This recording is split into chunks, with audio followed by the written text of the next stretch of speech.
अस्सलाम वालेकुम dear students. आज हम स्टार्ट कर रहे हैं 10th क्लास की बायोलॉजी चैप्टर नंबर 3 को, जिसका नाम है कोऑर्डिनेशन एंड कंट्रोल। इस चैप्टर में हम कोऑर्डिनेशन को डिस्कस करेंगे और देखेंगे कि कोऑर्डिनेशन को हम किस तरह कंट्रोल करते हैं। तो कोऑर्डिनेशन को हम दो सिस्टम के ज़रिए कंट्रोल कर सकते हैं। एक है नर्वस सिस्टम और दूसरा जो है हमारे पास वो है एंडोक्राइन सिस्टम। नर्वस सिस्टम में हम सेंट्रल नर्वस सिस्टम को डिस्कस करेंगे, स्पाइनल कॉर्ड को डिस्कस करेंगे, नर्व्स को डिस्कस करेंगे, ब्रेन को डिस्कस करेंगे। जबकि एंडोक्राइन सिस्टम में हम ग्लैंड्स को डिस्कस करेंगे। ग्लैंड्स हमारे पास कौन कौन से हैं? पिट्यूटरी ग्लैंड है, थायराइड ग्लैंड है और भी बहुत से ग्लैंड्स हैं जिसको हम डिस्कस करेंगे। ठीक है, तो अब आते हैं कोऑर्डिनेशन की डिफिनेशन की तरफ। Coordination is the ability of different parts और system to work together to achieve a common गोल।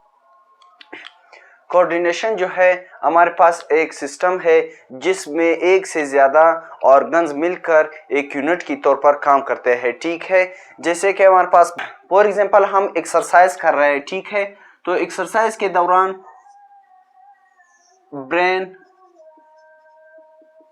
हमारे पास एक ऑर्गन है जो सबसे पहले मैसेज देगा लंग्स को कि आप ऑक्सीजन की रेट को बढ़ा दें। ठीक है, फिर उसके बाद हार्ट को मैसेज देगा कि आप ब्लड की पंपिंग को तेज कर ले। ठीक है, और उसके बाद मसल्स को मैसेज भेजेगा। ठीक है, तो हमारे पास जो है मुख्तलिफ ऑर्गन्स जो है एक काम कर रहे हैं। ठीक है, मुख्तलिफ ऑर्गन्स मिलकर एक यूनिट की तौर पर हमारे पास काम कर रहे हैं। ठीक है, अब आते हैं टाइप्स की तरफ के कोऑर्डिनेशन की कौन कौन से टाइप्स है हमारे पास। तो कोऑर्डिनेशन के दो मेन टाइप्स है हमारे पास। एक है हमारे पास नर्वस कोऑर्डिनेशन और दूसरा जो है हमारे पास वो है केमिकल कोऑर्डिनेशन। नर्वस कोऑर्डिनेशन में हम नर्वस सिस्टम को डिस्कस करेंगे। ठीक है, जबकि केमिकल कोऑर्डिनेशन में हम एंडोक्राइन सिस्टम को डिस्कस करेंगे। एंडोक्राइन सिस्टम को डिस्कस करेंगे। तो ये हमारे पास दो मेन टाइप्स है कोऑर्डिनेशन की। ठीक है, अब इस चैप्टर में मजीद आगे जाने से पहले हम कुछ चीजों को डिस्कस करेंगे। सबसे पहले है हमारे पास stimulus.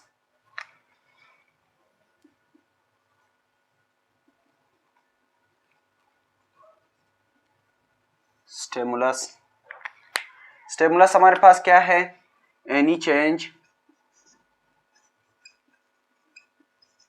in external and internal environment।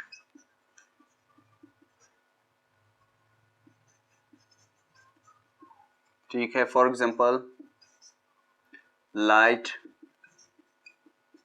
Sound, heat.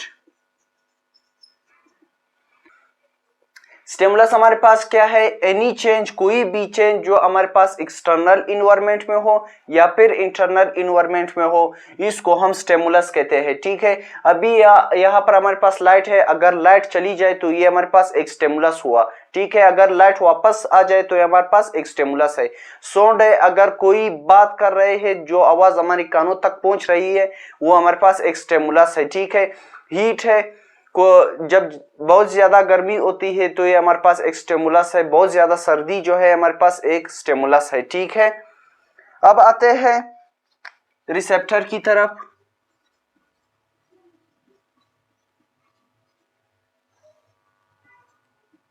Receptor हमारे पास क्या है?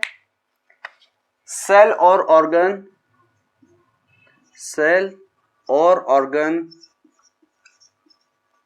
that receive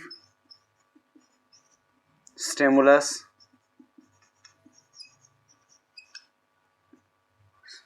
cell or organ that receive stimulus and work has a sensory organ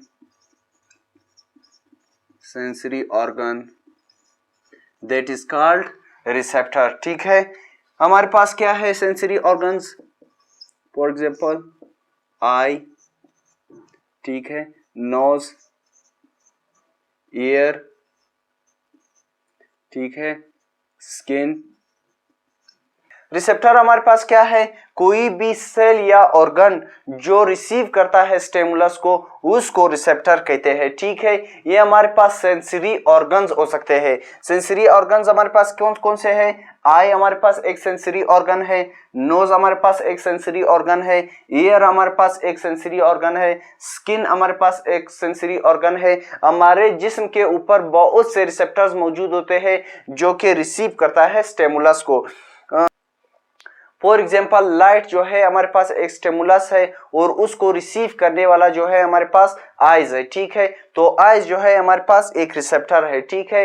knows, smell जो है हमारे पास एक स्टिमुलस है और उसको रिसीव करने वाला जो ऑर्गन है हमारे पास वो है हमारे पास नोज, ये हमारे पास एक रिसेप्टर हुआ, ठीक है। इसी तरह आवाज है, आवाज हमारे पास एक स्टिमुलस है और उसको जो रिसीव करता है वो हमारे पास एक सेंसरी ऑर्गन है, वो हमारे पास एक रिसेप्टर है, ठीक है। अब आते हैं इफेक्टर की तरफ।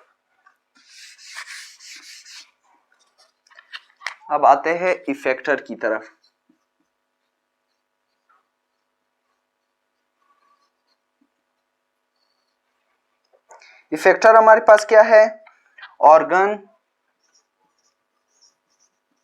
Organ which give response to stimulus, ठीक है।